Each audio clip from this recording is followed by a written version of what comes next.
ये परंपरा रही है कि आदमी का सिर फोड़ देते हैं, कपाल क्रिया कर देते हैं। कपाल क्रिया। तो कपाल क्रिया करने से ऐसा क्या होता है? क्या उसकी आत्मा को आज़ादी मिल जाती है या फिर अगर कपाल क्रिया ना करे? कपाल क्रिया जब तक ना करी जाए तो तब तक सामने वाले की गति भी नहीं है। कोई भी देव साधना करने वाला व्यक्ति कभी किसी का अहित कर ही नहीं सकता, सोच भी नहीं सकता। अगर आप सोचते भी हो ना, तो आप तो सोच रहे हो दूसरे के करने के लिए, लेकिन आपका जो इष्ट है ना, आपकी जो शक्ति है, वो आपको पहले ही कर देगी। जब मेरा वो ऑपरेशन हुआ, मैं डर गया, मैं कहाँ जाऊँ, कैसा नहीं। क्या उम्र रही होगी आपकी उस समय? लगभग 12 से 13 साल। परिवार में दीदी की शादी थी। उस दौरान किसी व्यक्ति को गाँव में भूत बाधा हो गई। उसको देखते ही पहली बार मुझे शक्ति का आभास हुआ। अब वहीं से भगवती कृपा प्रारंभ हुई। उसे हटाया, उसे निकाला, बच्चा स्वस्थ हो गया। 2 शक्ति हैं, एक काली, एक गोरी। जैसे कुछ लोग कहते हैं कि उन्होंने साक्षात दर्शन पाए। झूठ बात है। उसके साक्षात दर्शन ब्रह्मा विष्णु महेश भी नहीं पा सकते। आप और हम तो हैं ही कुछ नहीं। कुछ लोग जैसे पासे फेंकते हैं, कुछ लोग चावल देखते हैं। वो क्या चीज़ उसमें देखी जा ये रही देखो होती क्या है? होता है, कुछ लोग पाशे फेंकते हैं, वो ऋषि की विद्या है। कुछ चावल देखते हैं, चावल भी 2 तरीके से देखे जाते हैं। एक तो देखे जाते हैं देव शक्ति के द्वारा, वो शिकी विद्या नहीं।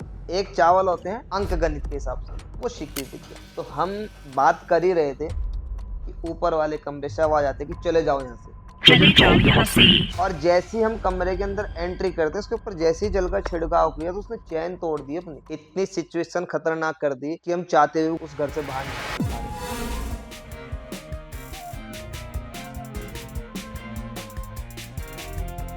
नमस्कार दोस्तों, आप सभी लोगों का स्वागत है हमारे पॉडकास्ट टॉक एंड नॉक के स्पेशल एडिशन में। मैं विष्णुकांत उत्तर भारत के विभिन्न इलाकों में घूम रहा हूं और मैं समझने की कोशिश कर रहा हूं भारतीय रहस्यवाद को, जो सनातन ने, ये गूढ़ रहस्य सनातन के जो कहीं ना कहीं आम लोगों से आज दूर हो चुके हैं। तो ये गूढ़ रहस्य जो आप आम जनमानस के जीवन में एक खुशियां ला सकते हैं, जो भी समस्याएं उन्हें निवारण कर सकते हैं।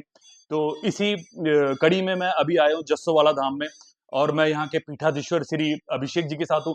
तो अभिषेक जी, बहुत बहुत धन्यवाद, आपने हमें बहुत बहुत समय दिया। धन्यवाद सर। तो अभिषेक जी, जैसा कि आज मैं देखता हूँ आपके पास इतने दूर दूर से लोग आते हैं, आप लोगों की समस्याओं का समाधान कर रहे हो, और कहीं ना कहीं ये अब जो जस्सोवाला धाम है, यहाँ आके लोगों को, उनके मन को भी और भौतिक रूप से भी उनकी समस्याओं का निवारण हो रहा है। तो आप अपने जीवन की शुरुआत में, मतलब आपको कब ये लगा कि मुझे इस मार्ग पे जाना है, स्पिरिचुअलिटी का ये जो प्रेरणा है वो आपको कब मिली? दरअसल क्या है, हमारे यहाँ मैं 7वीं पीढ़ी में हूँ, जो कंटिन्यू जो हमारी पोथी होती है कर्मकांड की, उसको लेके आगे चल रहे हैं। तो अभी मैं वर्तमान में 7वीं पीढ़ी में हूँ। तो उस समय मेरी उम्र थी लगभग 10 से 11 साल के आसपास। तो उस समय अचानक से मेरी तबीयत बिगड़ी। जब तबीयत मेरी बिगड़ने लगी तो मुझे ना बहुत ज़्यादा ब्लीडिंग होती थी नाक से। ना।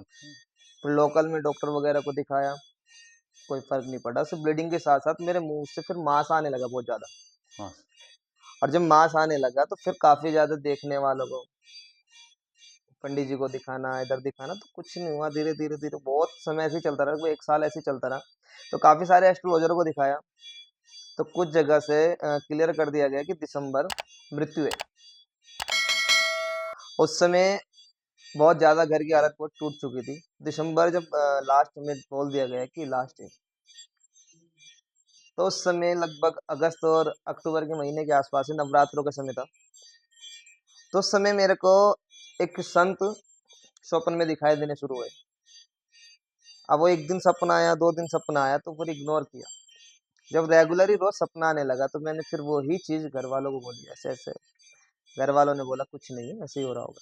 फिर वही सपना आता रहा, तो वो एक संत जो हुआ करते थे, वो सपने में बार-बार बोलते थे कि ये चिमटा है, जो आज भी हमारे धाम के अंदर गर्भगृह में विराजमान है। वही चिमटा मुझे सपने में वो देने की बात किया करते थे। अब उस समय बहुत छोटी अवस्था थी और इन चीज़ों को लोग इतना महत्व नहीं देते थे, गाँव में नहीं देते। फिर वही सपना चलते रहे, तो मेरी ऑपरेशन की बात तक पहुँच गई।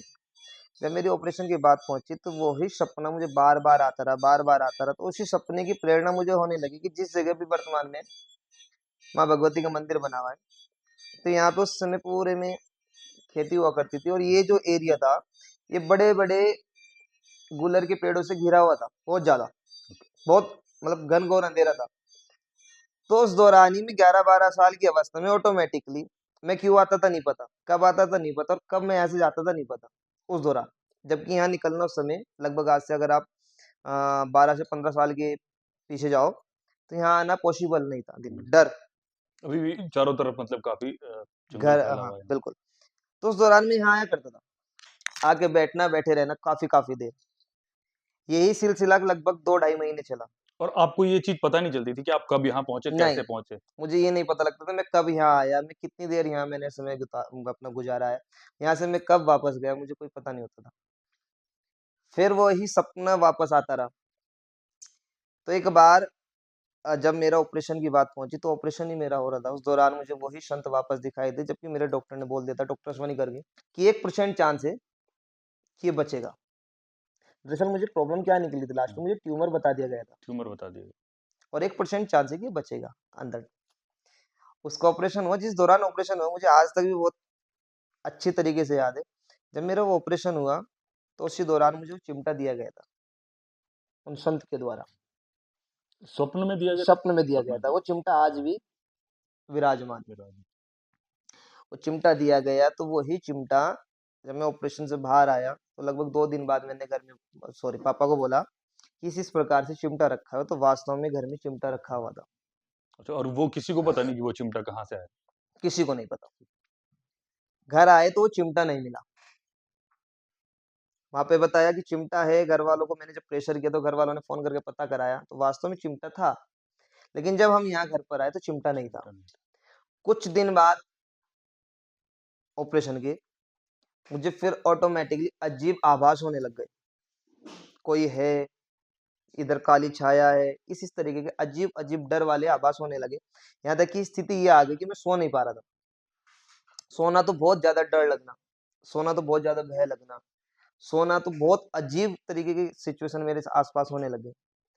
फिर घर में बताया, तो घर वालों ने आसपास में झाड़ा लगवाना, ये सब चीज किया, लेकिन कुछ समय आराम मिलना, फिर बाद में वही दिक्कत होनी। फिर हम जब यही चीज चलती रही, तो बच्चे लोग होते हैं, क्रिकेट इत्यादि खेलते हैं, हम क्रिकेट खेला करते थे। अब हम जब क्रिकेट खेलते थे, अब बॉलिंग करते हुए अगर किसी को बोल देना कि आउट, तो वो आउट।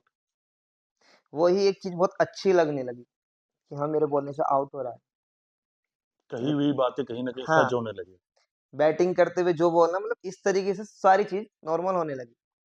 फिर मैं जब स्कूल जाता था, तो जो टीचर लिखने वाले होते थे, तो पहले पता लगता था कि लिखने वाले क्या हैं। वो एक इत्तेफाक होने लगा।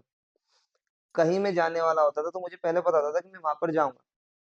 इस तरीके की चीजें चलने लगी, तो इन चीजों का दूर दूर तक भी नहीं पता था कि ये क्यों हो रहा है। फिर ऑटोमेटिकली मन के अंदर प्रेरणा आई कि मेरे को ये जो हमारे पिताजी, बाबा जी, दादाजी करते आ रहे हैं, मुझे यही काम करना है। जबकि घर वालों ने कभी हाँ नहीं किया, इस चीज के लिए एग्री नहीं है। मैंने जबरदस्ती से पूजा पाठ सीखना शुरू किया। पूजा पाठ सीखने के लिए मैं सहारनपुर चला गया। वहां पे मैंने पढ़ाई की। पढ़ाई वो कहाँ? मैंने कोई पहले पढ़ाई की शाकंभरी देवी, कुछ दिन, शाकुंभरी देवी कुछ में? दिन, महीने नहीं, कुछ दिन। कुछ दिन। दरअसल हो क्या रहा था कि जो भगवती की एक शक्ति विराजमान हो रही थी, वो रुकने नहीं देती है किस स्थल पर भी। देवबंद में मुझे एक संत मिले, उन्होंने मुझे बोला कि चलो दर्शन करता करके आने हैं। कहाँ करके आने नहीं पता, क्यों जाना है नहीं पता, कि एक अनजान व्यक्ति के साथ में ऑटोमेटिकली। तो वो आपको प्रत्यक्ष रूप में हम्म दर्शन दिए थे उन्होंने? अच्छा।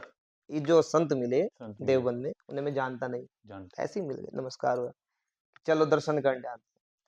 वहीं से ही ऐसी भगवती कृपा है कि क्यों जाना है, कैसे जाना है, कोई मतलब नहीं, चल पड़ा। उड़ीसा गया, मुझे कोई संत नहीं दिखाई दिए। मैं बहुत छोटा था, मैं डर गया, मैं कहाँ जाऊँ, कैसा हूँ, कैसा नहीं। क्या उम्र रही होगी आपकी उस समय? लगभग लगभग 12 से 13 साल। अच्छा, अब 12 से 13 साल में आप उड़ीसा पहुंचे? उड़ीसा, अब मैं कैसे जाऊँ, उस दौरान फोन भी नहीं हुआ करते थे। अब तो हर किसी के पास व्यवस्था है, बिल्कुल। लेकिन उस दौरान बहुत कम किसी किसी के पास हुआ करते थे। अब वहीं से ही चक्र चलना शुरू हुआ, वहीं से ही। चक्र। फिर मुझे लगा मुझे पूजा करनी है, मुझे पाठ करना है, मुझे इस तरीके से करना है। बहुत सारी दिमाग में प्रेरणा आने, लेकिन एक उलझ उलझ गया मैं, पजल हो गया, क्या करूं। तो वहीं से ही मेरी पहली साधना प्रारंभ हुई थी। मैंने पहली साधना की थी 21 दिन उड़ीसा में? उड़ीसा में। उड़ीसा में किस जगह गए थे आप? उड़ीसा में मुझे प्रॉपर जगह का नाम तो नहीं पता है, लेकिन जितने भी वहां पर अधिकांश हमारे यहाँ के साधु हैं, जितने भी साधक हैं, अधिकांश उसी शमशान में मिलते हैं। अच्छा, वो एक शमशान घाट था। वहां से 21 दिन की साधना शुरू की। 21 दिन की साधना में कुछ अनुभव नहीं हुआ। मुझे ये नहीं पता था कि मैंने साधना करनी है, मैं साधना कर रहा हूँ या मैं पूजा कर रहा हूँ। मेरी नज़र में नॉर्मल एक जाप था, जैसे हम घर में महामृत्युंजय करते हैं, देवी पाठ करते हैं, गायत्री करते हैं, मेरी नज़र में सिर्फ वही था। वहां से मैं किस किस तरीके से वापस घर आया नहीं पता। यहाँ पर मैं आया, यहाँ पर आने के बाद कुछ दिन ऐसे ही चलता रहा, नॉर्मल खाना सोना उठना, दिनचर्या नॉर्मल वही रही। उसके बाद मेरे मन के अंदर प्रेरणा होने लगी कि मुझे इस तरीके से पूजा करनी है, मुझे इस तरीके से रहना है, मुझे इस तरीके से खाना है, मुझे इस तरीके से पीना है। और उस समय कमाल की बात ये कि घर की स्थिति ये हुआ करती थी कि एक समय खाने के लिए व्यवस्था नहीं हो पाती थी, क्योंकि पिताजी की तबीयत बहुत ज़्यादा खराब थी। अब पिताजी की तबीयत खराब क्यों थी? पिताजी की तबीयत इसलिए खराब थी क्योंकि इस क्षेत्र में हमारे ये करना कराना, नेगेटिव एनर्जियाँ, हाँ जी। भूत बाधा, प्रेत बाधा बहुत ज़्यादा है। तो उस दौरान पिताजी के ऊपर बहुत भयानक रूप से क्रिया की गई थी, और आप लोग विश्वास नहीं करोगे, उस दौरान पिताजी का कुल वेट 23 किलो रह गया था शरीर में। 23 किलो। कोई बीमारी नहीं, कोई कुछ नहीं। अब आप समझ सकते हैं, यदि कमाने वाला बिस्तर में हो तो समस्या हालात। में। अब ये चीज़ जब चलती रही तो मैं यहाँ आया, यहाँ आने के बाद कहाँ से पैसे की व्यवस्था होती थी कुछ पता नहीं, वो माँ भगवती करती थी। यहाँ से मैंने साधना करनी शुरू करी। यहाँ से मुझे अपने हमारे यहाँ जो शमशान है, हमारे यहाँ का जो सोलंग, यहाँ मेरे को जाना रात को 10 बजे, 3 बजे तक अपनी पूजा वहाँ पर करनी। मेरे से कौन करा रहा था, मैं क्यों कर रहा था, मेरे पास उस सामग्री के पैसे कहाँ से आ रहे थे, मुझे वो ज्ञान कौन दे रहा था? मेरी माँ। भगवती। देखें, वो माँ भगवती पराशक्ति यदि पत्थर को स्पर्श कर ले तो पत्थर चलने लग जाएगा, पत्थर बोलने लग जाएगा। हम जीते हुए इंसान हैं, अगर वो भगवती हमें दर्शन दे फट जाएंगे। इस पृथ्वी के अंदर भी इतनी ताकत नहीं है कि वो माँ भगवती के एक नाखून को बर्दाश्त कर जाए। ये अकौल कहानियां हैं कुछ। मेरे साथ भी वही हुआ। मुझे लगा आज भगवती के दर्शन होंगे और मुझे माला डालकर माँ भगवती से 3 वचन लेने हैं, लेकिन ऐसा हुआ नहीं। मुझे लगा कि शायद पूजा में कोई कमी रह गई। मैंने वापस कुछ दिन का गैप देकर फिर पूजा शुरू करी, फिर पूजा शुरू करी। यही 41 दिन का टाइम पीरियड 1 साल चला, कोई दर्शन नहीं हुआ। वही मतलब 12, 13, 14 साल की उम्र में हाँ, आपकी। कोई दर्शन नहीं हुए। लेकिन उस भगवती कृपा इतनी कि ऑटोमेटिकली हर चीज की प्रेरणा एक होती जा रही कि ऐसा है वैसा है, हर चीज की जानकारी जुटती जा रही। मुझे पढ़ाने वाला कोई नहीं, माँ भगवती स्वयं। उस दौरान किसी व्यक्ति को गांव में भूत बाधा हो गई, छोटे बच्चे को, लगभग उस बच्चे की उम्र 5 साल है। वो अचानक से, किसी को नहीं पता कि मैं ये काम करता हूँ या कोई ऐसी शक्ति है, किसी को नहीं पता, क्योंकि घर वालों को ही नहीं पता था, बाहर वालों को तो क्या, लेकिन वो ऑटोमेटिक मेरे पास आ गए। वो बच्चा। उसके पिताजी और बच्चा, उसको देखते ही पहली बार मुझे शक्ति का आभास हुआ कि कुछ अप्रत्यक्ष चीज भी होती है। वो जो बच्चे की उम्र लगभग 5 साल, और मुझे बच्चा इतना बड़ा दिखाई दे रहा है, तो तब पहली बार एक अनुभव किया कि हाँ वास्तव में कोई चीज है। आप विश्वास करेंगे भैया, वो बच्चा 5 साल का बेसिक था, लेकिन बच्चा इतना भयानक था कि यदि वो यहाँ बैठा हुआ है तो 1 सेकंड में वहाँ, 1 सेकंड में वहाँ। तो काफी लोगों ने उससे बातचीत की, भाई तू कौन है, तो उसने अपना नाम बताया कि मैं जिन हूँ। जी। कहाँ से आए हो? इस जगह से आया हूँ। हम कैसे माने कि आप जिन हो? तो आप विश्वास करें, उसमें जितने सबके जेब में पैसे थे, सबके पैसे बताए, पैसे के साथ साथ उनके नोट के ऊपर जितना नंबर डला हुआ था वो सब नंबर भी बताया। बताया। अब वहीं से भगवती कृपा प्रारंभ हुई, उसे हटाया, उसे निकाला, बच्चा स्वस्थ हो गया। मुझे बड़ी खुशी हुई, मुझे लगा तुक्का लग गया। क्योंकि क्या होता है ना भाई, जब भी कोई भी व्यक्ति इस लाइन में नया जाएगा, उसे बहुत शौक लगता है, एकदम बहुत ज्यादा दिलचस्पी आती है। फिर मुझे और दिलचस्पी आने लगी, और यहीं से आप एक चीज समझे कि भगवती की प्रेरणा थी, एक लालच होता है। उस माँ ने मुझे दिखाया कि मैं ऐसा कर सकता हूँ, एक लालच था। वहीं से धीरे धीरे शुरू हो गया। उसके बाद फिर मैं पूजा पाठ में और गहराई से उतर। उतरने लगा। तो भैया आज उस भगवती कृपा से लगभग 14 साल का टाइम पीरियड हो गया, दरबार लगाते थे। बिल्कुल। यहाँ से मेरी साधनाएं शुरू हुई, और इन साधनाओं में आप समझे कि कभी कभी समय ऐसा है कि 6-6 महीने अन्न नहीं खाया, हम्म, 6 महीने अन्न नहीं खाया, 6 महीने नमक नहीं खाया। अभी लास्ट 2 साल का समय गया कि 3 महीने कपड़े ही नहीं डाले सर्दी में, नवंबर, दिसंबर, जनवरी। तो ये किस तरीके की साधनाएं होती है जिनमें ये सब भैया ये करना देखो पड़ जाता है? साधना क्या होती है, एक प्रेरणा होती है अंदर से, एक प्रेरणा होती है। प्रेरणा। तो भगवान के लिए एक तप करना होता है, एक एनर्जी को प्राप्त करने के प्राप्त लिए करने एक तप करना होता है। तो वही एक तप है। और कहते हैं कि जितना तपोगे उतना ही निखरोगे। के लिए। तो ये ही तप चलते चलते चलते चलते आज भगवती कृपा है कि आज जस्सो वाला गाँव को जस्सो वाला धाम के नाम से जानते लोग, गाँव बिल्कुल। के नाम से नहीं जानते, वर्तमान में धाम के नाम से जानते बिल्कुल। हैं। और अभी लगभग 4 साल कंप्लीट हो गए, 5वां चला गया धाम को बने हुए। शुरू में आप देखते होंगे कि हमारे किसी का कैंसर ठीक हो गया, किसी का किडनी ठीक हो गई। तो ये भी एक आपको मैं स्पष्ट करना चाहूँ, आप जैसे अभी मुझे बोल रहे थे कि कुछ लोग बोलते हैं कि हाँ, भगवती के साक्षात दर्शन हो गए, साक्षात। नहीं होते। अभी कुछ लोग बोलते हैं कि कोई शक्ति है जो हमारे कान में बताया करती है, झूठ बात है। अब कुछ लोग बोलते हैं कि मुझे सामने लिखा हुआ दिखता है, झूठ बात है। तो वही मतलब मैं वही जानना चाहता हूँ। मैं अपने दर्शकों को भी पहले बता दूं कि जस्सो वाला धाम है जो यहाँ पे आप कभी भी आ सकते हो अगर आपको कोई भी समस्या है तो यहाँ पे बहुत से लोग आते हैं वो अपनी समस्याओं का समाधान पाते हैं। और सर यहाँ आने का कुछ समय है आचार्य जी? अभी ये शनिवार मंगलवार को हम बैठते हैं जी। और सुबह अभी लगभग कुछ दिन से ही समय रखा गया है 7 से 8 बजे का, सर्दियों को देखते हुए। नहीं तो बिल्कुल। पहले समय था नंबर लिखने का 5 बजे से 7 बजे। और आप। जो दूर से आते हैं हाँ जी। उनके लिए भी हमने एक चीज रखी हुई है, क्योंकि सुबह आके नंबर नहीं लिखवा सकते दूर वाले, तो जो 100 किलोमीटर दूर से आते हैं उनके लिए एक सुविधा है कि वो आधार कार्ड देकर अपना ऑनलाइन रजिस्ट्रेशन करा ऑनलाइन दे, जिसका कोई शुल्क रजिस्ट्रेशन। नहीं है, बिल्कुल। और वो आधार कार्ड कहाँ पे दे सकते हैं? मंदिर के नंबर पर। मंदिर के नंबर। तो मैं दर्शकों को बता दूं कि यहाँ पे मंदिर का नंबर भी दिया गया है वीडियो में। आप वहाँ पे अपना आधार कार्ड भेज के अगर आपको अर्जी लगानी या फिर आप आना चाहते हो तो आप पहले से अपना नंबर लगा सकते हैं। तो आचार्य जी जो यहाँ पे जो देवी माता है जो भगवती यहाँ पे विराजित है ये कौन है? मतलब एक जनमानस अगर जानना चाहे, कोई आम आदमी जानना चाहे तो? भैया अधिकांश हम देखते हैं कि आप किसी भी काली मंदिर जाएंगे, तो आप किसी भी स्थान पर जाएं, लगभग 99% 9% तो भगवती के दरबार में अधिकांश आप देखेंगे कि मदिरा भी चढ़ता दिखाई देगा आपको। हाँ जी। आप देखेंगे वहां किसी न किसी जीव की बलि भी दिखाई देगी, बलि भी। है ना।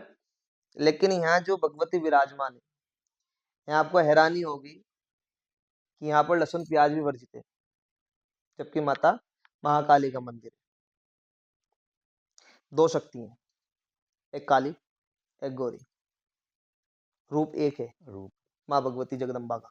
इसी ने दो अवतार अवतरित कर रखे हैं हमने, एक शांत रूप में और एक क्रोधित रूप में। शांत है तो माता भगवती गौरी है, और विकराल है तो माता काली है वो शिव की शक्ति, शिव की शक्ति। है वो शिव की शक्ति। अब इन शिव की शक्ति के ही कई कई अवतरित रूप हो रखे हैं। राक्षसों का वध किया, किसी दैत्य को मारा। तो जहां जहां भगवती ने जैसी जैसी लीला की, वहां वहां वैसे वैसे भगवती प्रकट होती चली गई। यहाँ पर जो भगवती विराजमान है माता महाकाली शिव शक्ति, महाकाली। शिव शक्ति, शिव शक्ति। जो भगवती शमशानवासी है, शमशान वास करती हैं। लेकिन इनसे ज्यादा पवित्र, इनसे ज्यादा शुद्ध कोई है ही नहीं। मैंने बोला ना, हम लोग अभी कहीं पर भी हम अधिकांश जाएंगे तो अधिकांश काली सिद्धपीठ पर, काली मंदिर में अधिकांश मदिरा मांस का। तो वर्जित नहीं होता, जैसे अगर हनुमान मंदिर जाओ तो वहाँ एकदम वर्जित होता लेकिन है। यहाँ पर अगर आपको आना भी है तो 24 घंटे पहले मांस मदिरे का सेवन किए बिना। फ्रेज करना है तो ही दरबार में आना है। और ये भगवती करामात, यदि कोई आ भी जाते हैं बहुत लोग, हाँ जी। तो भगवती कृपा से उड़ा देते हैं बीच में से, आपने कल खाया था उठ जाए। ये भगवती की एक शक्ति भी है। तो ये जो प्रेरणा आपको कैसे मतलब ये पता चलता है कि ये मैंने बढ़िया? देखो अभी आपको बताया है, सोचने का विषय है कि वो माँ भगवती जगदम्बा हम जैसे मूर्खों को, हम जैसे पापियों को 24 घंटे खड़े होकर बताएगी कि, और हमें बताने लगी तो हम बैठेंगे क्यों। एक प्रश्न बैठता है कि क्या है ना, कि जितना दिखाओगे, जितना डराओगे, उतना ही कमाओगे। लोगों ने बिजनेस बना दिया, बिल्कुल। व्यापार, डराने का। मैं मुझे आपके लिए बता रही कि विष्णु भैया ऐसे ऐसे है, तो मैं क्यों बताऊं आपको। एक प्रश्न होता है ना, मैं तो अपना व्यापार देखो ना फिर, मैं तो अपना कुछ ना कुछ धन माया इकट्ठी करूं, फिर मैं क्यों बैठूं। ये क्या है, एक देव विद्या है। ये सीखी नहीं जाती, इसको पाया जाता है। ये देव विद्या है, इसे सीखा नहीं जाता, इसे पाया जाता है। और पाने के लिए सिंपल चीज है, आत्मसमर्पण होना चाहिए आपके लिए। दो चीजें, आत्म जब तक जिंदा है तब तक समर्पित है, जिस दिन पूरे हो जाएंगे फिर अर्पण हो जाएंगे। सिंपल चीज है। तो जैसे कुछ लोगों को देखा मैंने कि कई मैं और भी जैसे मंदिरों में जाता हूँ तो कुछ लोग जैसे पासे फेंकते हैं, कुछ लोग चावल चावल देखते हैं और कुछ तो वो क्या चीज उसमें देखी जा ये रही देखो होती है? क्या होता है, जी, सबका एक तरीका है। कुछ लोग टैरो कार्ड भी यूज करते हैं, टैरो वो कार्ड सीखी हुई विद्या है। सीखी हुई। कुछ ज्योतिष से देखते हैं, वो भी सीखी हुई विद्या है। कुछ लोग पासे फेंकते हैं, वो भी सीखी हुई विद्या है। कुछ चावल देखते हैं, चावल भी दो तरीके से देखे जाते हैं। एक तो देखे जाते हैं देव शक्ति के द्वारा, वो सीखी हुई विद्या नहीं है, हाँ जी, जो मैं आपको भी बता रहा हूँ। एक चावल होते हैं अंक गणित के हिसाब से, वो सीखी हुई विद्या है। लेकिन जो दरबार लगता है, दरबार में कोई भी विद्या सीखी हुई विद्या यूज नहीं होती। क्योंकि आप सोचें, अभी कल शनिवार था, हम्म, कल दरबार में जितनी संगत आई मैं उन्हें नहीं जानता, वो मुझे नहीं जानते। और अभी मंगलवार को फिर दरबार लगेगी, मुझे नहीं पता कौन आने वाला है ना। बिल्कुल। मेरे को नहीं पता कि कौन आएगा। जब सुबह बैठते हैं हमें नहीं पता होता कि कौन है। जैसे गद्दी में बैठते हैं ना, गद्दी में बैठने के बाद कुछ नहीं पता होता कि आप कहाँ हो, सामने कौन है। हाँ, दिखाई देता है कोई हंस रहा है, रो रहा है, बोल रहा है, लेकिन आपको उस समय ये पता नहीं होता कि आप बोल क्या रहे हो। ऐसा नहीं है कि भगवती शरीर में प्रकट हो रखी है, वो तो आप में भी है, सब में शक्ति है। अगर वही हमारे शरीर में नहीं रहेगी तो मिट्टी बन जाएगा। बिल्कुल। शिव के साथ शक्ति लग रखी तो शिव है, शिव से शक्ति को हटा दो तो सब बन गया मुर्दा। शक्ति सबके अंदर है, लेकिन जो ये देखने की चीज है ये उसकी कृपा है। उस समय अंदर से ही प्रेरणा होती है। जैसे मैं आपको एक उदाहरण देता हूँ। मान लीजिए हम यहाँ पर बैठे हुए हैं और कुछ यहाँ पर ऐसी चीज हो जाए जिससे हमारा हाथ जल जाए, कौन बताएगा हमें कि हाथ हटाओ जल जाएगा? कौन बता रहा है? स्वतः ही अंतर्मन। बस स्वतः ही एक अंदर से प्रेरणा। और ये जरूरी नहीं है कि सबके लिए हो, ये आने वाले के भाव के ऊपर, उसके कर्म के ऊपर डिपेंड है कि सामने वाला किस भाव से बैठा हुआ है। तो ये अंदर से एक प्रेरणा उत्पन्न होती है कि सामने वाला ये है, इसका ये नाम है, ये इस जगह से आया है, इसे ये प्रॉब्लम है, इसको ये उपाय देना है। और अगर बाय द वे उसकी भावना सही नहीं है, वो किसी अगर दुर्भावना को लेके आया तो हो सकता है कि कुछ भी उसको नहीं है, कुछ भगवती भी। बोलेगी कुछ भी नहीं है, बिल्कुल ठीक है, जप करो, ध्यान करो। अब एक बार आपकी बात से मुझे एक बात याद आई। एक बार कुछ व्यक्ति शायद से फरीदाबाद से थे। कुछ जी, व्यक्ति लगभग साल भर होने वाला है इस बात को। दरबार लगा हुआ था और दिन के लगभग 2 ढाई 3 बजे का समय था, उनका नंबर लगता है। और 4 5 व्यक्ति आए हुए थे। उनमें एक व्यक्ति को थी प्रॉब्लम, जो सच्ची में ही प्रॉब्लम लेके आया था। लेकिन जो 4 व्यक्ति आ रखे थे, वो जबरदस्ती आए हुए थे, अजमाने के लिए, हाँ जी, बेइज्जती करने के लिए। जबकि देखो, अजमाने वाला अंदर कुछ नहीं है। मैं खुली किताब हूँ, मैं साफ साफ शब्दों में, मेरे पास कोई शक्ति नहीं है, मैंने कोई सिद्धि नहीं कर रखी है ना। कोई मेरे अंदर शक्ति का प्रकाश नहीं होता, कोई मैं खेलता नहीं हूँ। भगवती की बड़ी कृपा दरबार में एकदम से मेरे मुख से निकलता कि तुम्हें कुछ नहीं है, तुम 4 व्यक्ति आ रखे हो, तुम और तुम्हारे साथ तुम्हारे मामा जी में रिश्ते में वो आए हुए हैं, झूठ करने के लिए आ रखे हो, तुम्हें कोई बीमारी नहीं। स्पष्ट रूप से जब बोल दिया गया तो बेइज्जती हो गई। बेइज्जती हो तो फिर लंबे हो गए, महाराज गलती हो गई। तो ये जो चीज है, इस चीज को देख के मैं खुद भी हैरान हूँ। ये सीखी भी नहीं, ये स्वतः अंदर से ही कहीं न कहीं एक हो- कनेक्शन है एक जो दस। देवी के साथ जुड़ जाता है। और ये भी जरूरी नहीं है कि आप हर किसी के लिए बोल पाओ। कोई कोई भी साधक, कोई भी व्यक्ति छाती ठोक के नहीं बोल सकता कि मैं किसी का भी बता दूं। जो ऐसा बोलते हैं उनके पास देव शक्ति नहीं है, वो फिर किसी और शक्ति का यूज कर रहे हैं। मैं बोलना नहीं चाह रहा हूँ किसी और शक्ति का, क्योंकि भगवान की शक्ति भगवान के हाथ में, इंसान के हाथ में नहीं। इंसान के हाथ में हो तो इंसान कुछ भी कर देगा। तो वो जो दूसरे किस्म की शक्तियाँ हैं, अच्छा मतलब और भी कुछ ऐसी शक्तियाँ हो सकती हैं जैसे बहुत लोग। शक्तियां होती हैं, जैसे भूत प्रेत होते हैं, जिन होते हैं, कर्ण पिशाचिनी होती हैं, बहुत सारी चीजें हैं। तो क्या इन्हें भी लोग बस में करके किसी के साथ बुरा कर सकते हैं? हाँ, बिल्कुल। अभी आप देख रहे हैं एक्सीडेंट हो रहे हैं, हाँ जी, 90% एक्सीडेंट होते नहीं, कराए जाते हैं। कभी आप लोगों ने नोट किया होगा कि ऐसे मोमेंट पे एक्सीडेंट होता है जहाँ पे कोई होता ही नहीं, बिल्कुल, अचानक से हो गया। हम सुनते हैं कि गाड़ी के ब्रेक फेल हो गए थे, हम सुनते हैं कि यहाँ की नींद लग गई थी। नींद लग गई थी। तो ये नेगेटिव चीजों की वजह से होता है।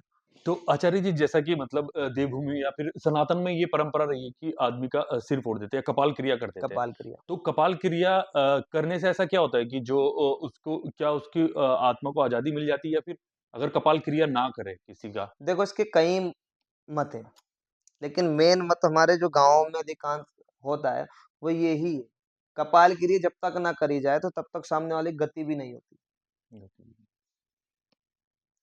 पूरी शक्ति का, पूरे जीवन का यही एक केंद्र है। तो इसको एक आज़ादी भी बोलते हैं आप करना। तो कपाल क्रिया करना बहुत मेन बताया गया है, क्योंकि इसके बिना गति नहीं होती। और कोई इसका दुरुपयोग कर सकता है उस व्यक्ति के दुरुपयोग साथ? करने के 3 दिन है। जब तक अस्थि विसर्जन ना हो, तब तक मुर्दा जगाने वाले जगा सकते हैं। जब तक फूल ना चुगे जाएँ, हमारे गाँव में बोलते हैं फूल चुगना, गाँव की भाषा है। हाँ जी। लेकिन अस्थि का होता है वो, जो अस्थि इकट्ठी की करके फिर आपका गंगा जी में गंगा प्रवाहित जी होने, में। तो जो 3 दिन का समय होता है उसमें, तीसरे दिन जाता है वो। यदि तीसरे दिन तक ध्यान ना दिया जाए, तो कुछ लोग वहाँ पर जाकर ये साधना करते हैं। और इस वजह से मतलब जैसे शमशान में बहुत से लोग साधना कर रहे हैं, कुछ साधक अन्य साधनाएँ करने भी, कुछ अन्य साधना भी की जा सकती है जो देखो भई शमशान में की शमशान एक ऐसी भूमि है, जहाँ पर हर चीज़ विराजमान होती है। देखो उसका नाम शमशान है, शमशान। जहाँ सबकी शान एक बराबर हो जाए, शमशान बोलते हैं। अमीर भी, गरीब भी, शमशान। भूत भी, प्रेत भी, देव भी, दानव भी। और भगवान भोलेनाथ विराजमान है शमशान में, माता काली विराजमान शमशान में। अब भगवान भोलेनाथ, माता काली किसी से भेदभाव नहीं करते, भूत भी उनका स्वागत करते हैं, प्रेत भी उनका स्वागत करते हैं, भूत भी उनकी पूजा करते हैं, प्रेत भी उनकी पूजा करते हैं। तो वहाँ सब बराबर है, वहाँ किसी के लिए कोई छोटा-बड़ा नहीं। अब वहाँ कुछ लोग साधना, दैविक साधना करते हैं, कुछ लोग साधना वहाँ किसी भूत प्रेत की करते हैं, फिर उसी के हिसाब से अपने काम करते हैं। हम। लेकिन कहने का मेरा मतलब ये है, कभी भी कोई भी देव साधना वाला व्यक्ति छाती ठोक के नहीं बोल सकता। कोई भी देव साधना करने वाला व्यक्ति कभी किसी का अहित कर ही नहीं सकता, सोच भी नहीं सकता। अगर आप सोचते भी हो ना, तो आप तो सोच रहे हो दूसरे करने के लिए, लेकिन आपका जो इष्ट है ना, आपकी जो शक्ति है, वो आपको पहले ही कर देगी। आपने यदि सोच लिया कि मेरे को आज दूसरे के लिए ऐसा करना है, या करना तो बहुत दूर, अगर आप वास्तव में किसी शक्ति के उपासक हो और दूसरे के लिए अपने मन के अंदर ईर्ष्या भी लेके आ रहे हो, तो वो आपके लिए हानिकारक है, तुरंत से तुरंत प्रमाण मिलेगा, वो एक शक्ति का एक रूप है।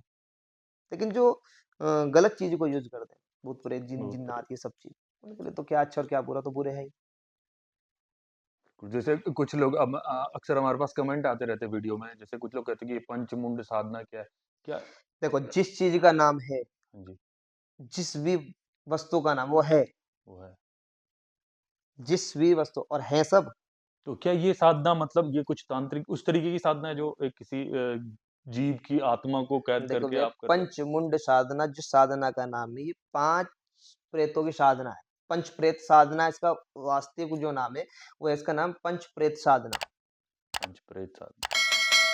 तो उसमें वही प्रेत साधना, प्रेत जगाया जाता है और प्रेत जगाने के बाद फिर उससे अपना कार्य कराया जाता है, जो और भी इसके कार्य क्या होता है। दुष्प्रभाव हो सकते हैं उस व्यक्ति पे जो सारे ये ही साधना कर दुष्प्रभाव रहा है? हैं भैया, जैसे कि आपका एक कोई भी प्रेत है, हाँ जी।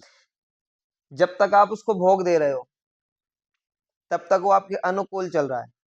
जिस दिन आप भोग देना बंद कर दोगे, उस दिन वो आपको ही खा जाएगा। जैसे एक आप सुनते हो आजकल बड़ा ट्रेंड में आ रखा है, करने वाले भी बोल रहे हैं, ना करने वाले भी, करण पिशाचनी। करण 50 में। स्पष्ट नाम है पिशाच, पिशाच माने भूत। भूत। ये 24 घंटे कान के पास रहती है, इसका मुख्य भोजन खून है। मुख्य भोजन इसका खून है, इसको खून। कुछ नहीं चाहिए, ना बलि चाहिए इसे, ना कुछ चाहिए, इसका मुख्य भोजन खून है। खून किसका पीते हैं? साधक का। साधक का ही खून पीती है करण 50 में। जब तक खून है, तब तक ये काम कर रही है, और ये खून बहुत स्पीड से पीती है। जिस दिन हल्की सी चूक होगी, उस दिन मार देगी जिसने सिद्धि प्राप्त की है उसी को उसी मार को देगी। ही। तो बिल्कुल ऐसी सिद्धियाँ इंसान को नहीं करनी चाहिए, क्योंकि बहुत से मेरे जैसे हमारे दर्शक होते हैं, वो भी चाहते हैं कि जैसे कोई उपासना करे, कोई सिद्धि देखो करे। आपके चैनल के माध्यम से, आपकी वीडियो के माध्यम से मैं भी एक सूचना देना चाहूँगा, कभी भी किसी की वीडियो को देखकर, किसी पुस्तक को पढ़कर, किसी टीवी को देखकर कोई भी साधना ना करें। बिना गुरु के, बिना गुरु की देख-रेख में और बिना किसी जानकारी कोई भी साधना ना करें। कारण क्या है? साधना किसको? खुद को। खुद को। भगवान को नहीं हम साध सकते, खुद को। और खुद को साधना बहुत बड़ी चीज़ है। जब हम संकल्प लेकर बैठते हैं, बहुत सावधानियाँ बरतनी पड़ती हैं, बहुत दिक्कतें आती हैं, बहुत विपदा आती हैं। सावधानी हटी, और हम गए। आप देखते हो अधिकांश कुछ लोग पागल हो गए, बिल्कुल। वो इसी चीज़ में होते हैं। तो ये एक बहुत घातक चीज़ है। घात तो हमारे जितने भी दर्शक देख रहे हैं, तो जैसा कि आचार्य जी ने कहा कि बिना गुरु के किसी भी साधना का प्रयास ना करें, क्योंकि जब आप अपने ही भीतर उतरने की कोशिश कर रहे हो, तो ये भी हो सकता है कि आप कुछ गलत कर दो अपने ही साथ, और जिससे आपको संतुलन कभी-कभी होता है जी, कि हम जिस चीज़ में अंदर जा रहे हैं बाहर ना आ पाएँ, बाहर ना आ पाए। तो उसके लिए गुरु होना ज़रूरी है। देखो एक हमारे कहावत होती है नॉर्मल भाषा में कि जब तक जीवन में गुरु नहीं, तब तक जीवन शुरू नहीं। शुरू तो वही साधना है, जब तक जीवन में गुरु ना हो, साधना में गुरु ना हो, तो आप साधना कर ही नहीं सकते। करोगे तो प्रॉब्लम हो जाएगी। महाराज जी, आप अपना गुरु किसे मानते मालिक सबके गुरु जगत गुरु भगवान भोलेनाथ हैं? है। भगवान भोलेनाथ। उन्हीं की प्रेरणा, उन्हीं की कृपा दृष्टि, अभी मैं आपको बता भी रहा था कुछ देर पहले ही, वो सपन में, वो कुछ नहीं, वो भगवान भोलेनाथ है, वो भगवान भोलेनाथ थे जो आपके सपने में आए थे। जिनकी कृपा दृष्टि से माँ भगवती का रास्ता मिला और आज यहाँ है। आचार्य जी, जैसा कि आपके पास बहुत सारे लोग आते रहते हैं, अपनी समस्याओं को लेके लोग आ रहे हैं, किसी पे प्रेत है, किया करा है, या फिर कोई भी नेगेटिविटी है, तो आपके पास कोई एक ऐसा केस आया हो जो बहुत क्रिटिकल आपको लगा हो, जिसमें आपको भी लगा हो कि बहुत कुछ टफ ही देखो था? अभी मैं बोल रहा हूँ, ऐसे तो नॉर्मल तो रोज ही आते हैं, हर जी, दरबार में भूत बिल्कुल। प्रेत बाधा वाले तो लगभग नॉर्मल ही आते हैं। लेकिन एक केस बहुत समय की बात होगी, नागपुर का केस था। एक लड़की को प्रेत बाधा थी। अब ये प्रेत बाधा इतनी भयानक प्रेत बाधा की जिसकी जानकारी पहले हमें भी नहीं। तो नॉर्मल चीजें हम भी चल पड़े। अब गए हम, सच्चाई है कि घूमने के पर्पज से। उस समय एक दो बारी मैं ट्रेन में बैठ पाया था, तो हुँ, ट्रेन में बैठने का शौक और लेकर पहुंच गए हम नागपुर। नागपुर गए और माफी चाहूंगा, मैं एड्रेस नहीं दे पाऊंगा, बिल ना नाम बता पाऊंगा क्योंकि ठीक नहीं होता। बिल्कुल। तो हम गए तो उस समय बहुत एज आज भी कम है, उस समय तो और ही कम थी। तो जिनके यहाँ हम गए वो देख के ना हमें बड़े अजीब से हो गए। लेकिन खैर एक चीज अच्छी है हमारे यहाँ, अतिथि देवो भव। बिल्कुल। बुला लिया, बिठा लिया, लेकिन उन्होंने बोला बोला भैया हमें नहीं कराना, जाओ आप। क्यों उन्हें ऐसा लगा होगा कि अभी ये आपको देख के उन्हें लगा कि होता है कोई ना, हाँ जी, विश्वास नहीं कर पा रहे थे विश्वास क्योंकि नहीं वो कर काफी समय से परेशान थे। पाए। कोई दरबार नहीं छोड़ रखा था, जगह जगह धक्के खाए हुए थे। अच्छी फैमिली, रिच फैमिली, पढ़ी लिखी फैमिली। हमने बोला नहीं हम करेंगे, बोलो नहीं। यही हाँ और ना शाम तक चला। तब तक हमने उस पेशेंट को नहीं देखा कौन है क्या है। तो हम बात कर ही रहे थे कि ऊपर वाले कमरे से आवाज आती है कि चले जाओ यहाँ से। तब उस समय मुझे लगा कि शायद कोई दिमाग से भी परेशान है। हुँ, उन्होंने, आप विश्वास करेंगे भैया, उन्होंने उस लड़की को चैन से बांध रखा था, जंजीर से। जंजीर। हमने बोला भाई हम करेंगे। तो नॉर्मली सोचकर हमने पूजा शुरू की, जो भी अपना प्रोसीजर है। क्रिया शुरू की तो बहुत भयानक शरीर के ऊपर वजन होने लगा, बहुत ज्यादा। आप विश्वास करें, पहला अनुभव ऐसा है जीवन का कि पूजा करते समय खुद को लग रहा है कि सामने साथ में कोई बैठा है और वो मारने की कोशिश हमें कर रहा कर रहा है, कोई ना कोई नुकसान पहुंचाने की कोशिश कर रहा है। लेकिन क्या होता है कि जब भी हम कहीं बैठते हैं, कोई भी सादा कोई नॉर्मल चीज है, जो चीज मुझे बताने वाले हो मैं आपको बताऊंगा, लेकिन जो गुप्त है वो गुप्त ही है। लेकिन हम क्या करते हैं, जब भी कहीं बैठते हैं तो उसने ही देखो कीला होता है। है। बिल्कुल। दूसरा क्या होता है, जितने भी माता काली के उपासक हैं, मैं आपको एक जानकारी और देना चाहूंगा सभी आपके दर्शकों को। जितने भी माता काली के उपासक हैं, वो चाहे साधक हो, नॉर्मल पूजा करने वाले हो, सभी के ऊपर भगवती की कृपा और भगवती की सेना का पहरा रहता है 24 घंटे। 24 घंटे। माता के साथ कुछ शक्ति चलती है, इनको हम 64 योगिनी के नाम से जानते हैं। 64 योगिनी।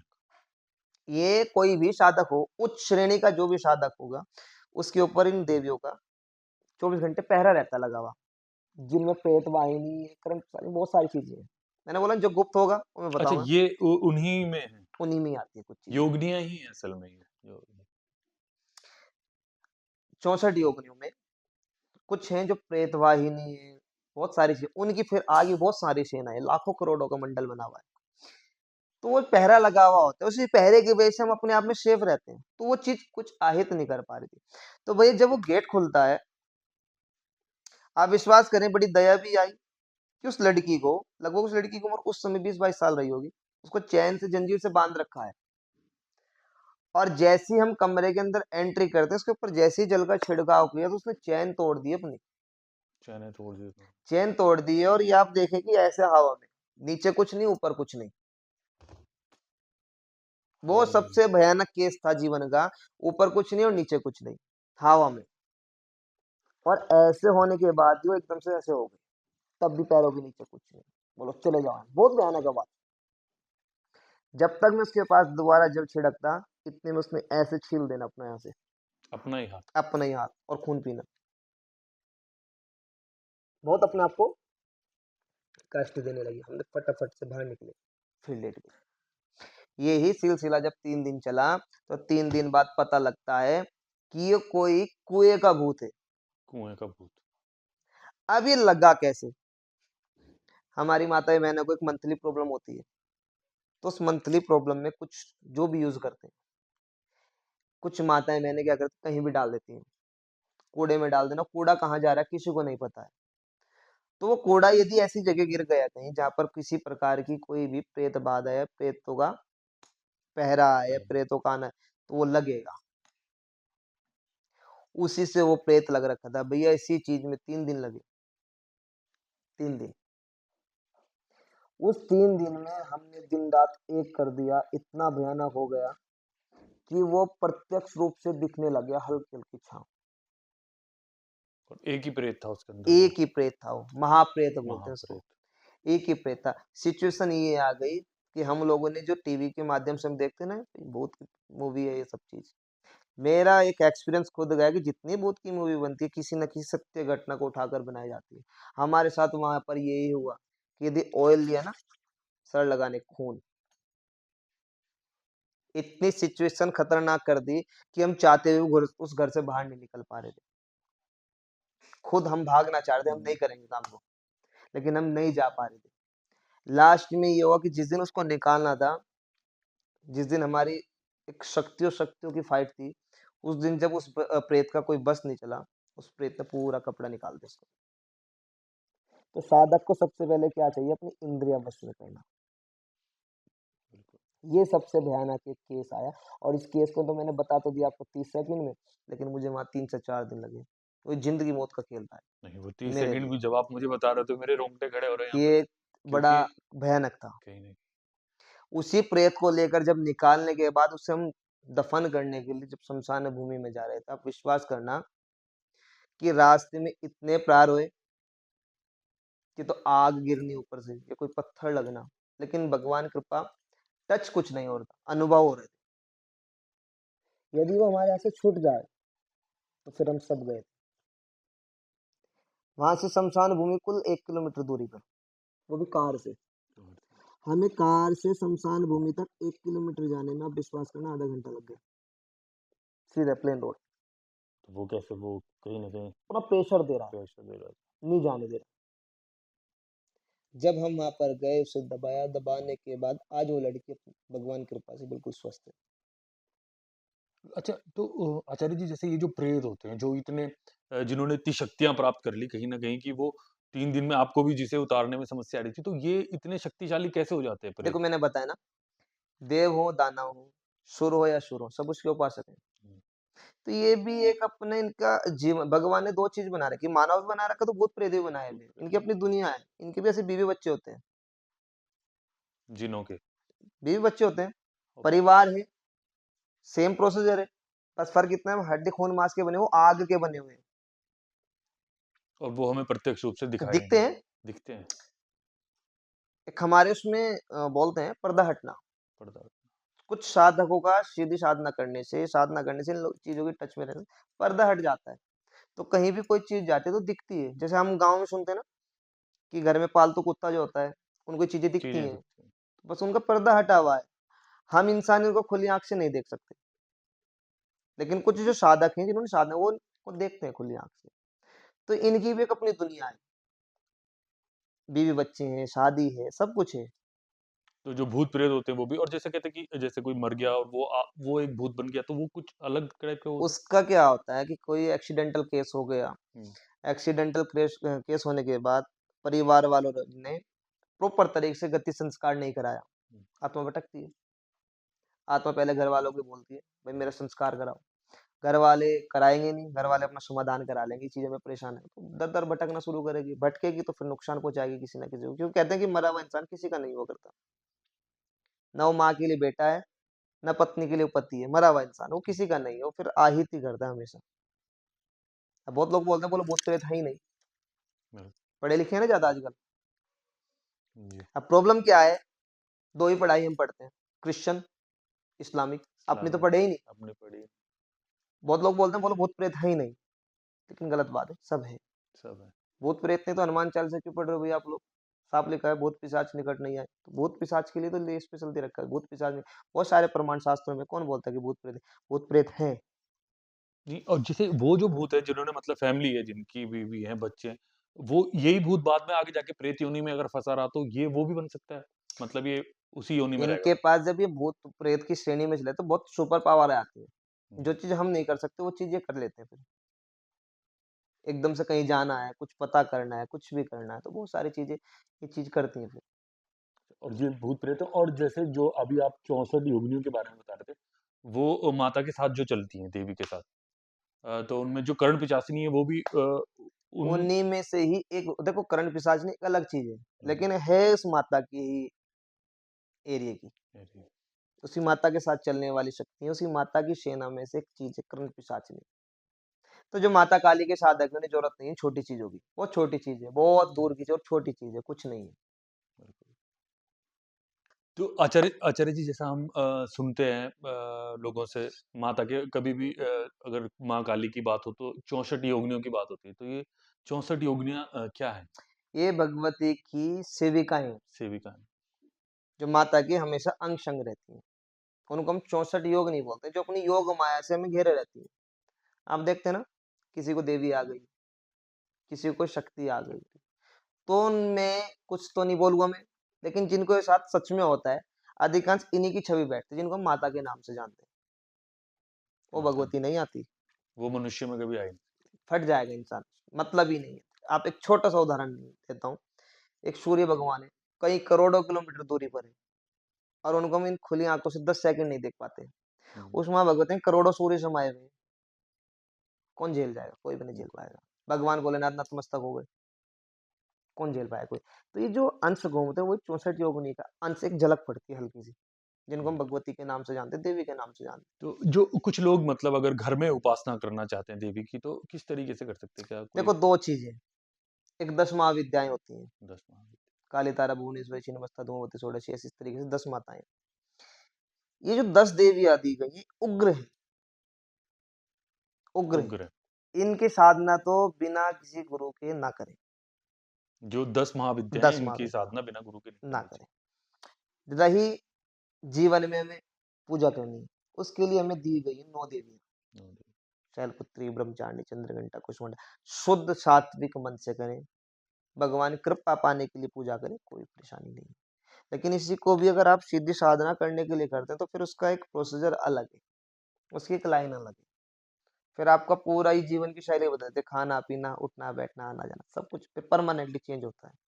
फिर आप एक नॉर्मल इंसान की तरह नहीं रह सकते, आप ऐसे फिर। अच्छा जो मतलब गृहस्थ जीवन में एक व्यक्ति है, उसे 10 महाविद्याओं की नहीं, ऐसा नहीं है, गृहस्थ जीवन में भी कर कोई भी सकता कर सकता है, है। लेकिन गुरु का होना जरूरी है। होना लेकिन चाहिए। करने के बाद वो कोई भी साधना हो, किसी की भी साधना हो, किसी भी देवी की हो, किसी भी देवता की हो, या किसी भी शक्ति की उपासना, करने के बाद फिर आप एक नॉर्मल नहीं रह सकते, नॉर्मल जीवन यापन नहीं कर सकते, फिर आपका जीवन चेंज हो जाता है। वो क्या परिवर्तन हो सकते हैं? मनुष्य के जैसे जीवन में? हम जगह जगह खा नहीं सकते, मार्केट जाओ मार्केट का खा नहीं सकते, तो ऐसा क्यों? अ, फ्रेज करना पड़ता है फिर, चूट कोट का, और क्या अगर कोई मार्केट में खा ले जाएंगे अगर मतलब कोई ऐसी तो चीज़ भुगतना पड़ता है तुरंत से। अभी अगर आप छोटी सी बात है, यदि किसी का झूठा खा लिया तो तुरंत से दिक्कत हो जाएगी, या कोई किसी का फ्रेज से बाहर निकल के आपने कुछ भी खाया तो तुरंत से एकदम मार पड़ेगी। छोटी सी चीज है, एक बच्चा गलती करता है तो माता पिता डांटते ही हैं, बस उसके नियम है। उसने यदि आपको मान सम्मान दे रखा है तो कुछ चीजों को तो त्यागना पड़ेगा, त्याग नहीं सबसे बड़ी चीज है। तो आचार्य जी मतलब किसी भी मंदिर में जाओ जहाँ पे शक्ति का महाकाली का मंदिर है, तो वहाँ पे कहीं न कहीं भैरव देवता की भी नज़र आते हैं। तो ये कहाँ से उत्पत्ति हुई है कि भैरव देवता की और वो कौन है? देखो, बहुत छोटी सी चीज है, बहुत बड़ा ना करते हुए। एक समय समस्त देवी देवताओं की सभा लगी हुई।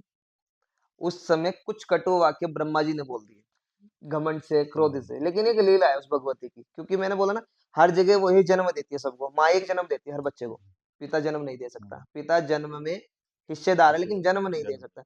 तो वही एक लीला भगवती की है, उसने पूरी सृष्टि को बनाया। तो उस समय ब्रह्मा जी ने कटु वचन बोले, घमंड भरे।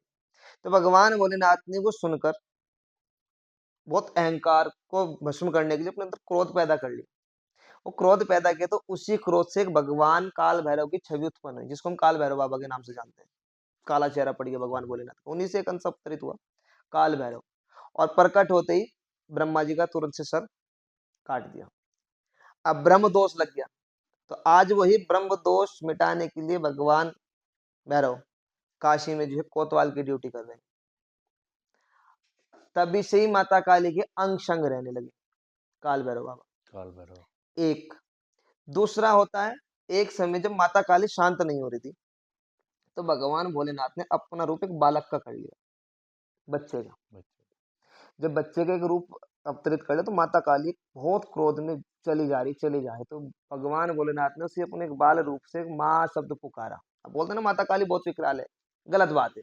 माता काली से सौम्य कोई नहीं है, माता काली से करुणा वाला कोई नहीं है, माता काली से ममता वाला कोई नहीं है। तो हमें बताया, डर पैदा किया गया हमारे अंदर, ऐसा कुछ नहीं है। तो जब वो माँ की ध्वनि माता काली ने सुनी कि इतनी कोमल, इतनी मासूम आवाज में मुझे कौन पुकारा, तो माता काली का तुरंत से क्रोध शांत हो गया। उसी आवाज को ढूंढते ढूंढते माता काली उन्हीं की तरफ चल पड़ी। तो भगवान भोलेनाथ ने माया खेली, ऊपर से गिरने जैसा माहौल बना दी कि गिर गए। तो माता काली ने देखा कि बच्चा गिर जाएगा भूमि पर, उसे चोट लगी, तो माता काली उनकी तरफ भाग पड़ी, गोद में ले लिया। तभी से वहां बटुक भैरव नाम पड़ा हुआ है। तभी से माता काली के साथ पूजा आते हैं, बटुक भैरव। बटुक मैंने बाल, भैरव तो बाबा ही। बहुत ही बढ़िया। और कहीं ना कहीं लोगों को, हमारे दर्शकों को भी, अगर आपको लगता है कि माँ काली जो है, बहुत से लोगों को लगता है कि उग्र रूप में है, गलत और बात है, कहीं ना कहीं लोग डरते हैं इस चीज से, लेकिन वो डराया गया है। दरअसल क्या होता है कि कुछ लोग जो व्यापार करके बैठे हुए हैं, बिजनेस, मैंने बोला डराओगे नहीं तो निकलेगा कहाँ से। उन्होंने माता काली को एक बहुत गलत शक्ति के रूप में प्रदर्शित कर रखा है। आज लोग डरते हैं पूजा करते हुए, घर में प्रतिमा नहीं रखते, बोलो नहीं, नहीं रखनी, जबकि झूठ बात है। माता काली से करुणा वाला कोई है ही नहीं, माता काली से ममता वाला कोई नहीं है, माता काली से सहायक कोई नहीं। जितनी सहायता माता काली करती, इतनी कोई कर ही नहीं सकता। कुछ लोगों का ये कहना है कि जैसे वो पूजा पाठ करते हैं, लेकिन क्या ऐसा हो सकता है कि कोई किसी की वजह से आपकी पूजा पाठ कोई ले जाए? देखो भैया, इसमें एक चीज होती है, तंत्र है, तंत्र। और ये तंत्र बहुत समुद्र है। इसमें अनेक प्रकार की विद्याएं हैं, अनेक प्रकार की क्रियाएं हैं। कभी कभी ऐसा होता है कि किसी की क्रिया करने से किसी की शक्ति को कभी कभी बंधन किया जा सकता है, लेकिन वो शक्ति बंधन नहीं होती, आपको बंधित किया जाता है, जिससे शक्ति के साथ आपकी कनेक्टिविटी टूट कनेक्टिविटी जाती टूट है। जाती मान लीजिए मोबाइल, नेटवर्क है तो कॉल हो रही है, है। नेटवर्क गए तो फिर बेकार हो। तो कभी कभी क्या होता है कि किसी तंत्र क्रिया की वजह से यदि क्रिया कर दी जाए, और सामने वाला थोड़ा स्ट्रोंग है हमारे से, और हम अपने नियम पे, कर्म पे, वचन पे पक्के नहीं है, वही खाने पीने वाली बात आ गई अभी।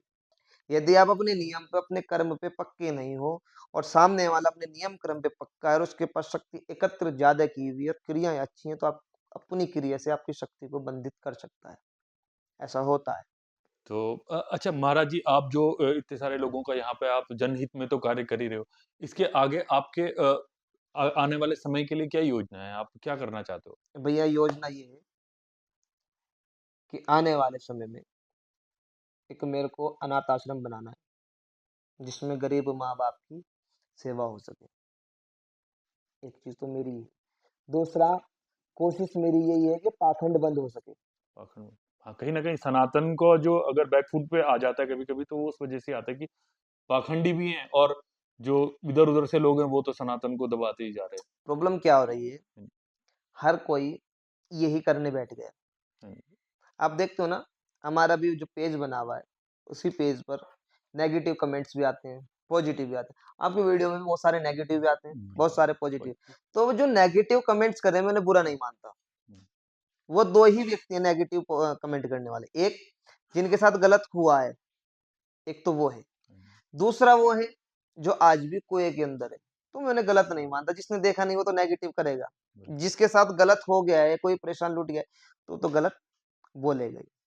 लेकिन पाखंड बंद हो, इसी के लिए दरबार लगता है। आप विश्वास करें, शायद होंगे दरबार, बहुत दरबार भी, लेकिन फिलहाल हमारे क्षेत्र में ऐसा दरबार नहीं है जो 100 धाम जैसा कैसा हर चीज निःशुल्क है। देखना, दिखाना, अर्जी पेशी, यहाँ तक कि आने वाली संगत के लिए खाने की व्यवस्था और 2 वक्त की चाय हमेशा निःशुल्क रहती है। और कोई भक्त ऐसा आ जाए जिसके पास आने की सुविधा नहीं है, उसे किराए भी धाम ही उपलब्ध कराता है। और ये ही सब चीज को देखते हुए हर 6 महीने में हमारे यहाँ निःशुल्क महाचंडी पूजा, जिसमें कोई भी व्यक्ति आए, निःशुल्क पूजा, सामग्री दरबार से, पंडित दरबार से, ना सामग्री का कोई पैसा, ना ही कोई पूजा का कोई पैसा, आओ कराओ और जाओ। हर 6 महीने में हम दरबार से निःशुल्क यात्रा लेके जाते हैं हरिद्वार गंगा स्नान के लिए। क्यों? पाखंड बंद हो सके, लोग पूजा से जुड़े रहें, भगवान से जुड़े रहें, भगवती को जाने पहचाने। तो अब कब आने वाला है वो जो अब फिर नवरात्र है, नवरात्रे में? नवरात्रे में कोई भी आके, कोई भी एनी पर्सन तो कोई मैं भी अपने आए। दर्शकों से भी कहना चाहूंगा, अगर आप कभी भी पूजा करवाना चाहते हैं तो नवरात्रों में आ सकते हैं। यहाँ पे निशुल्क पूजा की जाती है और बिल्कुल यहाँ पे भंडारा भी होता रहता है। मैं कई बार बिल्कुल। आके देखा है मैंने। तो अच्छा महाराज जी, एक एक सवाल और जो रह गया हमारा, जैसा आपने बताया था कि आप बचपन में इस जगह पे आते थे, जहाँ पे आज ये मंदिर है, उस जगह पे आप बचपन में खुद आ जाते थे, आपको पता नहीं चलता था। तो इसके पीछे क्या वजह रही होगी? आपको क्या लगता है ये? भैया यहाँ पे भगवती स्वयं प्रकट हुई हुई है। स्वयं प्रकट हुई। आप लोगों को शायद जान के हैरानी होगी कि यहाँ जो भगवती विराजमान है, माता काली साक्षात रूप में विराजमान है। आज भी यदि यहाँ कोई व्यक्ति सच्चे मन से रात लगाता है ना, रात में रुकता है, हुँ, तो भगवती का अनुभव होता है। पाजेब की आवाज सुनाई देगी घुंघरू की, छम छम पूरे में। ये मेरे को ही नहीं, कि सबको, भगवती प्रत्यक्ष रूप में। जो माता के अंदर विग्रह है, वो दिन में 3 समय चेहरा बदलती है।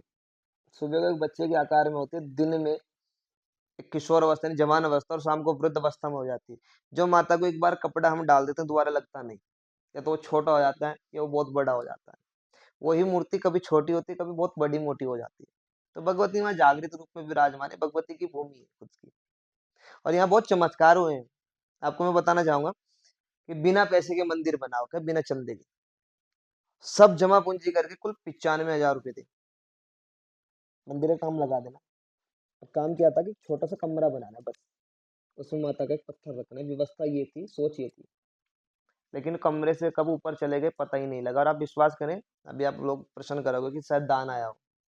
1,63,000 रुपये का कुल दान आया हुआ है विद मटेरियल। और उस समय 32 लाख रुपए लगे हुए। कहाँ से लगे नहीं पता, कैसे आए नहीं पता, कोई जवाब ही नहीं है। और मात्र 3 महीने में मंदिर बना हुआ है कंप्लीट। तो ये भगवती यहाँ खुद से कराती है, और आज भी यही है। किसी से कोई चंदा नहीं है, किसी से कोई फीस नहीं है, किसी से कुछ नहीं है। हाँ, जो मैं पूजा करता हूँ, मैं पाठ करता हूँ, मैं कथा करता हूँ, मेरा पेशा है, बिल्कुल।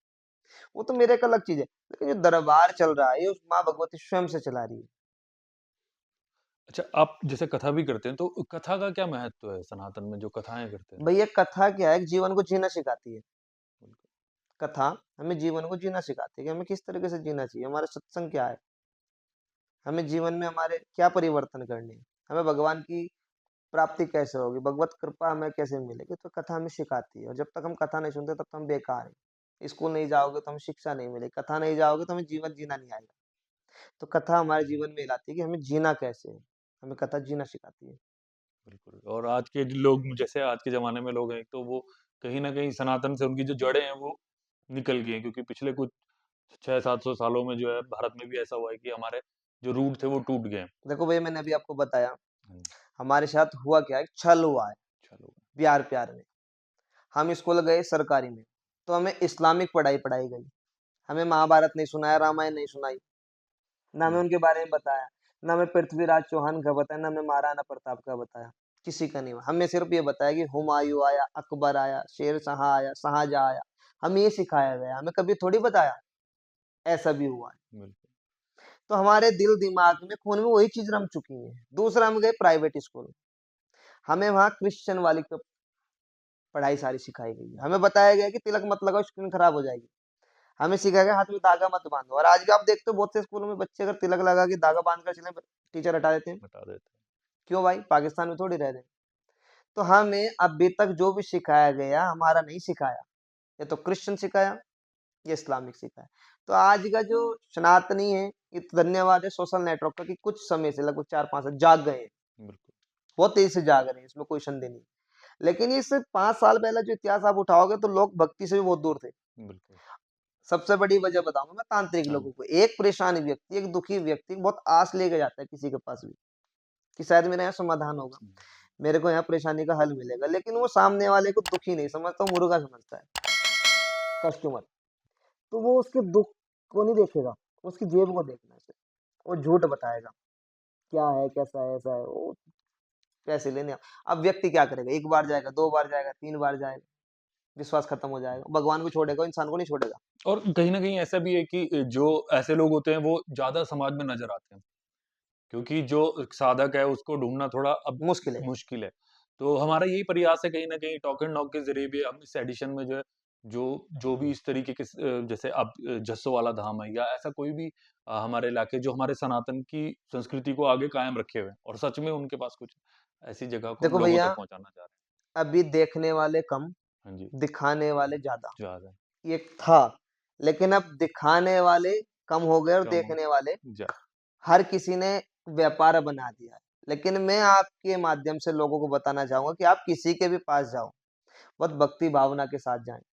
किसी को जाकर मत बोले कि आपके पेट में दर्द है। सामने वाले की शक्ति का, सामने वाले के ज्ञान का प्रकाश जब फैलेगा तो आपको वो अपने आप ही बोलेगा कि आपके पेट में दर्द है, आप फला नाम के व्यक्ति हो, फला जगह से आ रहा है, उसी को शक्ति बोलते हैं। इसे शक्ति नहीं बोलते कि साहब मेरे साथ ऐसा हो रहा है, मैं क्या करूं। बिल्कुल, ये शक्ति नहीं है, ये तो एक अंधकार में डालना है।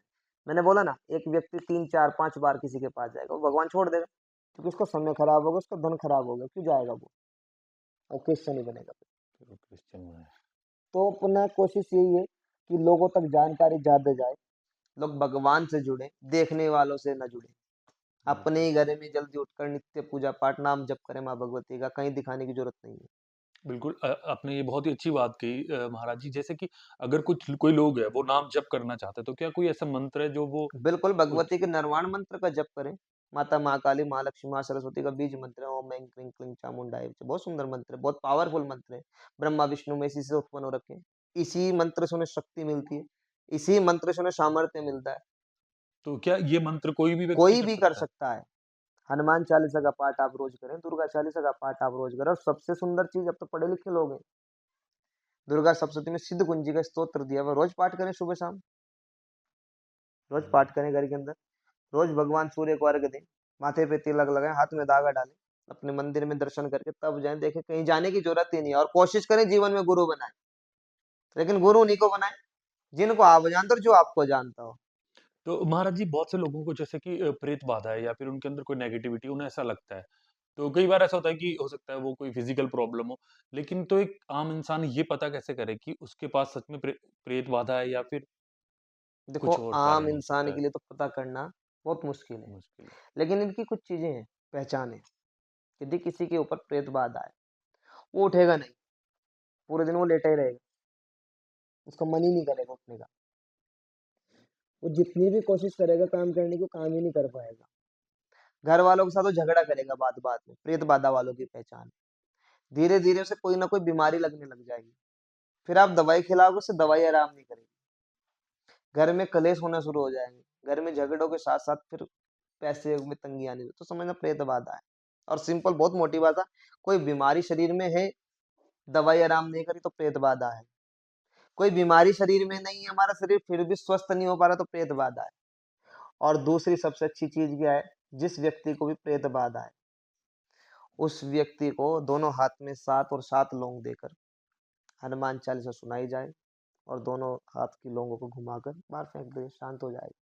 और पहली बात तो मैं तो कोशिश करता हूँ कि किसी को प्रेत बाधा हो ही ना, उसका बचाव यही है, अपने घर में अपने कुलिष्ट देवी देवता की आराधना करें, माँ भगवती का जप करें, तो होगी क्यों।